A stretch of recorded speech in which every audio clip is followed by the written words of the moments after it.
Manusia cerdas spiritual itu profilnya seperti itu yang saya tulis. Dia mengenali dirinya dan dari sekitarnya. Kemudian menjalani hidup dengan tulus dan rendah hati. Dia sadar batas pengetahuannya, percaya pada kebijaksanaan hidup. Percaya pada kebijaksanaan hidup itu kalau dapat sedih, dia tahu ya memang saatnya sedih, sunatullahnya begitu. Apapun yang terjadi pasti itu versi terbaik seperti yang dirancang oleh Tuhan. Kemudian tidak tertarik menjadi apa yang orang lain inginkan. Jadi kalau dia ingin sesuatu ya dia sampaikan. Tidak mudah terpengaruh, tidak mudah terdistraksi. Kemudian bijaksana. Kemudian dermawan, memberi tanpa mengharap balasan. Kemudian orangnya tenang. Tidak mudah panik, tidak mudah heboh. Kemudian merangkul siapapun yang hadir dengan rasa bersyukur. Jadi tidak milih-milih orang, tidak memilah-milah orang, melabel-labeli orang. Membersihkan diri dari keterikatan dunia. Dan yang terakhir, menspiritualkan pengalaman. Menspiritualkan pengalaman itu tadi ya, pengalaman apapun dihubungkan dengan Tuhan, dihubungkan dengan yang maha tinggi. Uang itu duniawi, kita spiritualkan dengan cara kita menyedekahkannya. Kambing kita itu harta duniawi, kepemilikan duniawi, kita spiritualkan dengan cara kita korbankan. Jadi ini namanya menspiritualkan pengalaman. Makan kita itu sebenarnya urusan perut saja, kesehatan duniawi biasa. Kita spiritualkan dengan cara kita niat makan biar kuat jasmani rohani untuk ibadah menjalankan amanat hidup dari Allah. Ini namanya menspiritualkan pengalaman. Jadi pengalaman apapun kita sambungkan dengan yang maha tinggi, dengan Allah.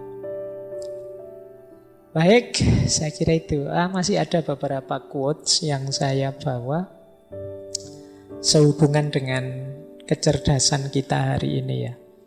Ini ada kritik dari Martin Luther King Jr. Kapan-kapan kita angkat beliau di ngaji filsafat. Kata Martin Luther King, kekuatan ilmiah kita hari ini itu sebenarnya telah melampaui kekuatan spiritual kita. Kita mampu membuat peluru kendali, tapi kita tidak mampu mengendalikan diri. Jadi kita bisa membuat peluru yang bisa kita kendalikan. Padahal peluru itu kan sulit untuk dikendalikan, tapi kita bisa. Sayangnya kita tidak mampu mengendalikan diri. Jadi ini PR kita. Maksudnya intelijensi intelektual kita luar biasa, tapi emosi dan spiritual kita masih tidak secanggih intelek kita. Ini kritiknya Martin Luther King. Ada lagi Charles Bukowski. Kata Bukowski, problem dunia masa kini itu adalah orang-orang pintarnya penuh keraguan, sementara yang bodoh penuh percaya diri. Ini masalah ini hari ini ya. Yang pinter-pinter itu ragu-ragu. Wah, saya ngomong gini ini nanti manfaat apa enggak, nanti menyinggung orang apa enggak. Nah, akhirnya enggak ngomong-ngomong sing pinter. Sing bodoh-bodoh ngomong terus dengan PD-nya apa wae di-share. Nah, ini problem ya, problem dunia masa kini. Orang-orang pinternya penuh keraguan, sementara orang-orang bodohnya penuh percaya diri. Harusnya yang pinter ya percaya diri, wong ada ilmunya.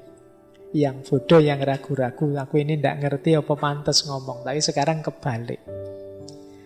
Baik, ada lagi quotes. Kalau ini filosof, menurut saya menarik. Agustinus. Jadi Tuhan seakan-akan tidak mengindahkan doa kita. Padahal Dia selalu siap memberikan cahayanya kepada kita. Bukan cahaya yang terlihat, tetapi cahaya intelektual dan spiritual. Namun kita tidak selalu siap untuk menerimanya. Karena kita menjauh dan mengabaikannya demi keinginan akan hal-hal yang sementara. Jadi Tuhan itu sebenarnya siap dan telah memberikan kita anugerah-anugerah yang luar biasa. Tapi sayangnya kita tidak siap. Kenapa tidak siap? Yang kita minta hal-hal yang biasa-biasa dan sepele. Sehingga apa? Wadah kita tidak cukup untuk menerima anugerah Tuhan yang luar biasa. Sehingga terus kita protes, ya Allah aku minta ini saja kok tidak dikabulkan. Padahal Allah sudah memberi yang jauh lebih luar biasa daripada yang Dia minta. Ini katanya Agustinus. Sayangnya karena kita fokusnya pada hal-hal remeh yang kita minta, sehingga anugerah Allah yang luar biasa itu meleset. Tidak bisa kita terima.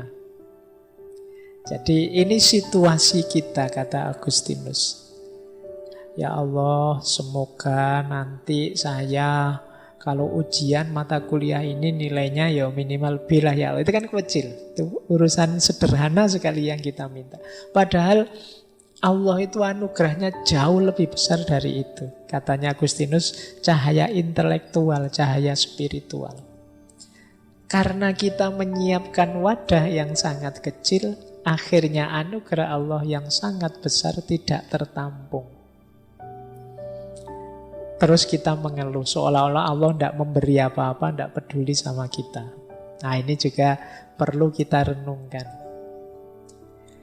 Jadi titik renungannya terletak jangan-jangan ada sangat banyak anugerah dari Allah yang selama ini aku abaikan. Karena aku tidak punya wadahnya, karena pintuku tertutup untuk itu, karena aku tidak tahu Allah sudah memberi sedahsyat itu. Nah, terakhir, ini dari Roy Bennett. Kata dia, more smiling, lebih banyaklah tersenyum, jangan banyak khawatir takut, lebih banyak kasih sayang, jangan terlalu banyak memvonis, menjudge orang. Kemudian banyak-banyaklah bersyukur, kurangi stres, perbanyak cinta, kurangi kebencian. Ini kunci dari kecerdasan spiritual. Banyak senyum, jangan terlalu banyak khawatir. Wajah yang khawatir itu kelihatan pasti. Kamu mengkhawatirkan masa depanmu, mengkhawatirkan kuliahmu, mengkhawatirkan saya nanti laku apa enggak ya Pak, mengkhawatirkan. Loh itu mesti kelihatan di wajahmu. Mesti mengurangi senyummu. Perbanyak compassion, kasih sayang. Lebih fokus pada aspek yang membuat kita sama, kita sesama manusia, sama-sama hidup saat ini, sama-sama saling membutuhkan. Jangan melihat label-label yang berbeda sehingga memancing kita untuk memberi judgement, memvonis orang. Banyak bersyukur, jangan banyak stres. Terakhir, banyak cinta dan kurangi kebencian. Ini nanti menurut saya jadi kunci-kunci besarnya dari kecerdasan spiritual.